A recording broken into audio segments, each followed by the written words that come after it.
மனிதன் ஜெயிக்காத ஒரு விஷயம் மரணம் மட்டும்தான். ஒரு பிறந்த நாள் கூட்டத்தின் நீளம் அவன் பெற்ற அங்கீகாரத்தை சொல்லும். ஒரு இறந்த நாள் கூட்டத்தின் நீளம் அவன் வாழ்ந்த வாழ்க்கையை சொல்லும். வாழ்க்கை தத்துவம் கடவுளுக்கு புரிந்தது. வாழ்க்கை தத்துவம் கடவுளுக்கு புரிந்தது. இருக்கின்ற பொழுது இல்லாத மரியாதை இல்லாத போது இருக்கிறது. மயானம் வந்தது. மயானம் வந்தது, நல்லா கவனிங்க. நேற்றைய சவத்தை நாளைய சவங்கள் சுமந்து சென்றன.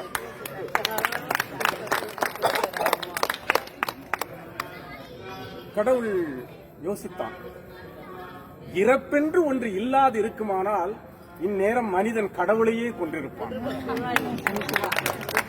பாவம், ஆடிய மனிதர்கள் உறங்குவதற்கு செய்த ஆடாத தொட்டில்தானே மயானம். அந்த வேலை முடிந்து சென்றது கூட்டம். இது ஆறறிவு ஓய்ந்து அடங்குகிற ஆட்டம். கடவுள் யோசித்தான், உயர்ந்த ஜாதியினருக்கும் தாழ்ந்த வகுப்பினருக்கும் தனித்தனியே மயானங்கள். மதங்கள் ரீதியில் மயானத்தில் பிரிவுகள். சாம்பல் மேட்டில் கூட சன்மார்க்க பிரச்சனைகள். என்ன மனிதனிவன், என்ன மனிதனவன்!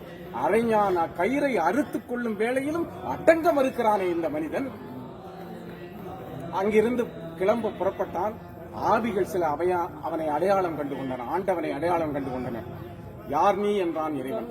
நேற்று வரை நான் முதலாளி, இன்று என் விலை எனக்கே தெரியவில்லை. 80 வயதில் எனக்கு இந்த இடம் தேவைதானா என்றது ஒரு ஆவி.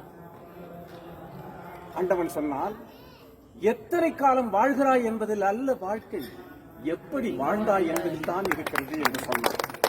இறைவா, இங்கு என்னை ஏன் படைத்தாய், இந்த சிறைக்குள்ளே அடைத்தாய் என்று கேட்டது ஒரு ஆவி. அவனுக்கும் பதில் சொன்னான் ஒரு ஆவி, அரசியல் ஆவி. ஆண்டவா, இங்கு இடைத்தேர்தலே வராதா என்றால், இன்னும் நீ திருந்தவே இல்லையா என்றால் ஒரே அழுகை சத்தம். இதுதான் எங்களுக்கு முக்கியமான, நமக்கு தேவையான கவிதை. நமக்குன்னா நாங்க எங்க சொல்றது கட்சிக்காரன்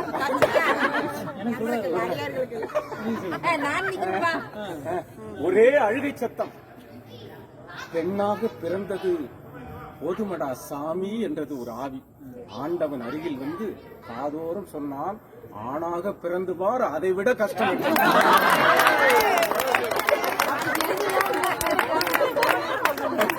எங்களோட கஷ்டத்தை நாங்க எப்படி சொல்றது? இந்த மாதிரி எங்களோட குரலை இவர் மூலமா தான் சொல்ல முடியும்.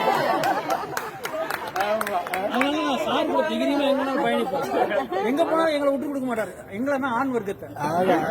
இறைவா, நான் செய்த பாவம் என்ன என்று அழுதது ஒரு குழந்தை ஆவி. பாவிகள் நிறைந்த உலகத்தில் பிறந்ததுதானடா நீ செய்த பாவம் என்றான் ஆண்டவர்.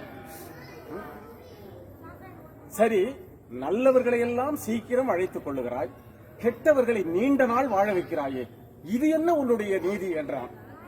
நல்லவர்களை விட்டு வைத்தால் அவர்களும் கெட்டவர்களாகிவிட்டார்கள். மலர் படைத்தாய், மனம் படைத்தாய், மலர் படைத்தாய், மனம் படைத்தாய், பின்பு ஏன் இந்த உலகத்தில் மதம் படைத்தாய் என்று கேட்டது ஒரு ஆவி. ஆண்டவனுக்கும் அடிசெருக்கும் என்றான். ஆண்டவனுக்கும் அடிசெருக்கும் என்றான். ஒரே சிரிப்பு சத்தம். நல்ல வேளை, தற்கொலை செய்து கொண்டது நல்லதாய் போயிட்டு.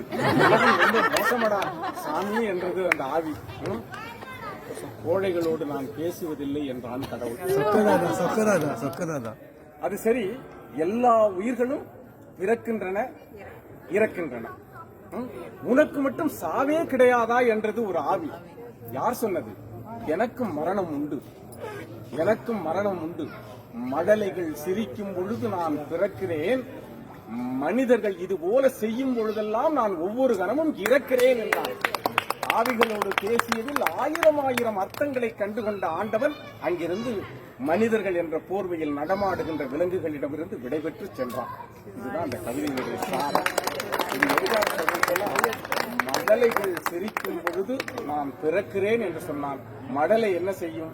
ஓடி வந்து எல்லோருடைய கால்களையும் பிடித்துக் கொள்ளும். எங்கள் கால்களை நேற்று வரை தொட்ட மழலைகளாகிய உங்களை நான் வாழ்த்துகிறேன்.